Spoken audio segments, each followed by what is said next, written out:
Hi hello నేను మీ రమేష్. అందరికీ good evening. So inter secondary వాళ్ళకి ల్యాబ్స్ ప్రాక్టికల్స్ రానే వచ్చేసినాయి.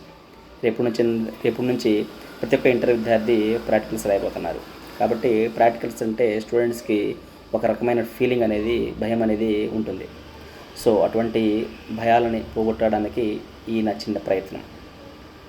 ముందుగా ల్యాబ్కి అటెండ్ అయ్యే ప్రతి స్టూడెంటు హాల్ టికెట్, రికార్డు ఖచ్చితంగా తీసుకెళ్లాల్సి ఉంటుంది. సో ల్యాబ్కి 30 minutes ముందు వెళితే చాలా ఫ్రీగా, టెన్షన్ లెస్గా ఉండొచ్చు. కాబట్టి హాఫ్ అన్ అవర్ ముందు వెళ్ళడానికి ప్రయత్నం చేయండి.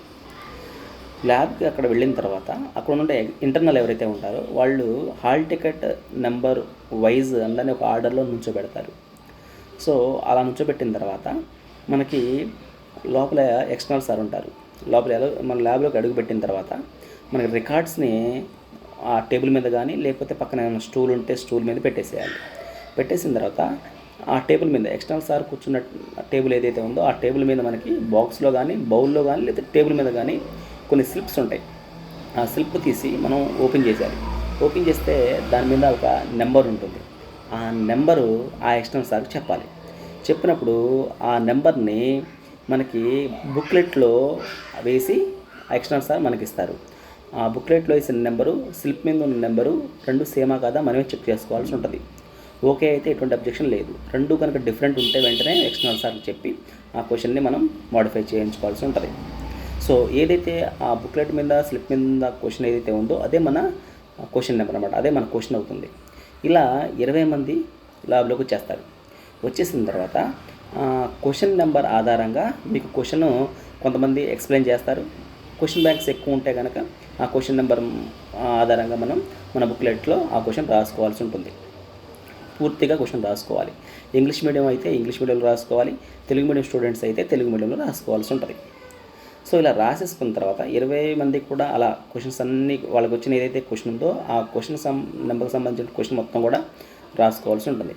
రాసుకున్న తర్వాత ఆ స్లిప్ ఏదైతే ఉందో ఆ స్లిప్ నెంబరుకి బ్యాక్ సైడ్, అంటే ఇలా బ్యాక్ సైడ్ మనకి ఏం చేయాలంటే దాని మీద మనం మన హాల్ టికెట్ నెంబర్, అదేవిధంగా మన బ్యాచ్ నెంబర్, అదేవిధంగా డేట్ విత్ నూన్, అంటే 4 noon ఆఫ్టర్నూన్ రాయాల్సి ఉంటుంది.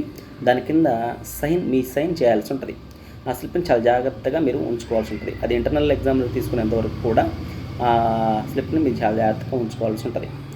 ఆ తర్వాత ఇలా రాసేసిన తర్వాత క్వశ్చన్స్ మొత్తం మీరు రాసేసుకున్న తర్వాత అక్కడ ఉన్న ఎక్స్టర్నల్ సారు మీకు ఒక ఫస్ట్ హాఫ్ అన్ అవర్లో రాయాల్సినటువంటి ఏమేమి రాయాలో చెప్తారు.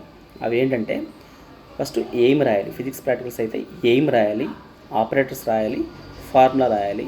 ఆ ఫార్ములాలో ఉన్నటువంటి ఈచ్ టర్మ్ని ఎక్స్ప్లెయిన్ చేయాలి విత్ యూనిట్స్. ఒకవేళ మోడల్ గ్రాఫ్ ఉంటే మోడల్ గ్రాఫ్, ఒకవేళ తర్వాత టేబులర్ ఫామ్, అది కూడా ఎంటీ టేబులర్ ఫామ్, అంటే ఫస్ట్ లైన్లో ఉన్నటువంటి ఎంటీ టేబులర్ ఫాము. అదేవిధంగా ప్రొసీజర్ 5 to 6 sentences ప్రొసీజర్ రాయాల్సి ఉంటుంది. అదేవిధంగా ఎనీ 2 precautions రాయాల్సి ఉంటుంది. ఇవన్నీ కూడా మనం ఫస్ట్ హాఫ్ అన్ అవర్లో రాసేసి ఏదైతే మనకి ఎక్స్పెరిమెంట్ వచ్చిందో ఆ ఎక్స్పెరిమెంట్కి సంబంధించినటువంటి ఫార్ములా, అదేవిధంగా టేబులర్ ఫామ్, ఇవన్నీ కూడా మనకి ఏదైతే క్వశ్చన్ వచ్చిందో ఆ క్వశ్చన్ సంబంధించినవి రాయాల్సి ఉంటుంది. ఏమి రాయాలంటే ఏం రాయాలి, ఆపరేటర్స్ రాయాలి, ఫార్ములా రాయాలి. ఆ ఫార్ములా ఉన్నటువంటి ఈచ్ టర్మ్ని ఎక్స్ప్లెయిన్ చేయాలి. దానికి యూనిట్స్ కూడా రాయాల్సి ఉంటాయి. తర్వాత మోడల్ గ్రాఫ్ ఉంటే మోడల్ గ్రాఫ్ వేయాలి, లేకపోతే అవసరం లేదు. కొన్నిటికి కరెంట్ వచ్చినప్పుడు మనకి సర్క్యూట్ డయాగ్రామ్స్ చేయాల్సి ఉంటాయి. అది కూడా మనం ప్రాక్టీస్ చేసుకోవాల్సి ఉంటుంది. అదేవిధంగా ఎంటీ టేబులర్ ఫాము, అదేవిధంగా ప్రొసీజర్ 5 to 6 sentences ప్రొసీజర్ రాయాల్సి ఉంటుంది. ఎనీ 2 units రాయాల్సి ఉంటుంది. ఇవన్నీ కూడా ఫస్ట్ హాఫ్ అన్ అవర్లో మనకి రాసి చూపించమంటారు. మనం అవన్నీ రాసేసిన తర్వాత ఎక్స్టర్నల్ సార్ చూపిస్తే ఎక్స్టర్నల్ సార్ కరెక్షన్ చేస్తారు. సో ఇలా 20 మంది కూడా చేయాల్సి ఉంటుంది. ఒకవేళ కనుక అది రాసేసిన తర్వాత ఫస్ట్ హాఫ్ రాసేసిన తర్వాత వాళ్ళకి ఎక్స్పెరిమెంట్ ఇస్తారు. అప్పుడు వాళ్ళు ఎక్స్పెరిమెంట్ చేసి రీడింగ్స్ తీసుకొని ఆ వాల్యూస్ టేబులర్ ఫామ్లో వేసి, అదేవిధంగా క్యాలిక్యులేషన్స్, అబ్జర్వేషన్స్, రిజల్ట్, యూనిట్స్ అవన్నీ రాయాల్సి ఉంటుంది. కాబట్టి ఇది ఫిజిక్స్ సంబంధించి. అదే కెమిస్ట్రీ అయితే మనకి ఫస్ట్ 10 నిమిషాల్లో వాల్యూమెట్రిక్ అనాలిసిస్ సంబంధించి రాయమంటారు. కాబట్టి ఇవన్నీ చాలా చక్కగా మీరు రాసేయచ్చు. ఎందుకంటే మనకు అన్నీ కూడా మనం ల్యాబ్లో క్లాసుల్లో మనకి ప్రిపేర్ చేపిస్తారు. ముందు రోజు రేపు ల్యాబ్ అంటే ఈరోజు మనకి ప్రిపేర్ చేపిస్తారే, కాబట్టి అంత టెన్షన్ పడాల్సిన అవసరం ఏమీ లేదు. ల్యాబ్లు సజావుగా హ్యాపీగా సాగిపోతాయి. ఓకేనా? గుర్తుపెట్టుకోండి. మంచిగా రాయండి. All the best. Thank you.